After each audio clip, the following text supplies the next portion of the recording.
Hi guys and welcome back to my channel. So like many people who like to read, I used to think that a Kindle is not for me. I like the smell and the feel of a book. However, I did end up getting a Kindle and I'm here to tell you why I will never go back to physical books ever again. So this is the Kindle that I own. It is the Kindle Paperwhite. This is just a case that I bought on eBay.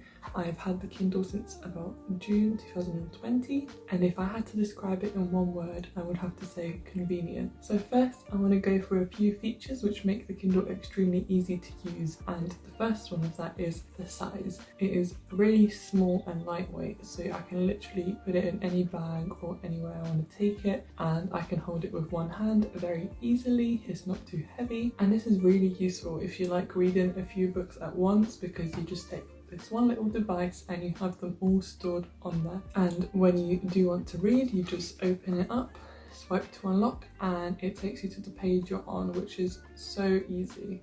So next I'd like to chat about the cost of the Kindle, because it is definitely an upfront investment. So the Kindle Paperwhite that I got was £130. It's currently on sale for £110, and this is the option without ads. If you don't mind having ads on your home screen when you open it, then that reduces the price by £10. There is a more advanced model, which is the Kindle Oasis, which is 1 inch bigger and has a few extra features, and this is usually £260 but now on sale at £215. However, from the reviews that I've read and seen in the past, I think the Paperwhite is more than enough for me, because the quality of the actual text is the same in the Paperwhite and the Oasis. If you want a cheaper option, there is just the basic Kindle, and this costs £80. However, the quality is significantly worse. So for reference, the Paperwhite and the Oasis have 300 pixels per inch, and the basic Kindle has 167 pixels per inch,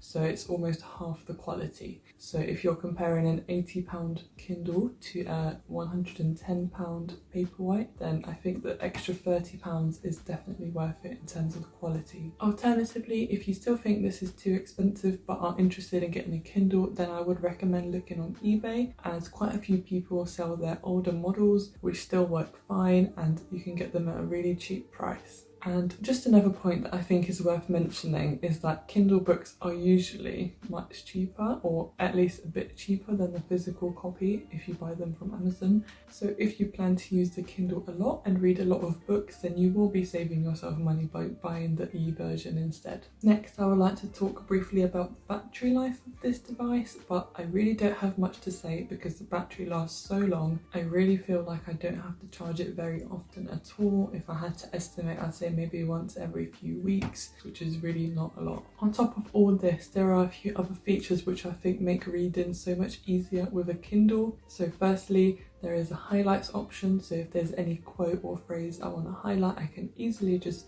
swipe and do that on the text, and all of these are saved. Next, there is a built-in dictionary, so if there's a word I don't know, I just hold it down and it tells me the definition straight away, which is so much easier than having to Google it. Also, you can very easily adjust the brightness and the text size, so this means you can read in basically any conditions that you'd like. And finally, the Kindle will save you so much space. If you like reading a lot of books but don't have space for a big bookshelf, well, you don't need the space because you can just have them all on here. For anyone who's interested in being a little bit more eco-friendly, they may be wondering, is the Kindle more sustainable than buying physical paper books? Well, this is a never-ending debate, and no matter how much research I have done, it seems to be the case that there's no definitive answer. So if you buy the Kindle and you read one book and then you throw it in your cupboard and never look at it again, then of course that is not the most eco-friendly option. However, if you buy a Kindle and you use it for years and years and years until it's no longer usable, I think that would be the more sustainable option, because you would not have had to buy so many physical paper books. And in my opinion, whether you agree with this or not, I think having a Kindle makes you want to read more, just because it's so simple and easy to pick up, open and read straight away. So I think if you buy a Kindle, you're more likely to read more books, and hence it would end up being eco-friendly. So that's pretty much all my thoughts on the Kindle. I really love reading on this, would highly recommend to look into it if you're interested. Let me know if you have any questions, and thank you for watching. Bye!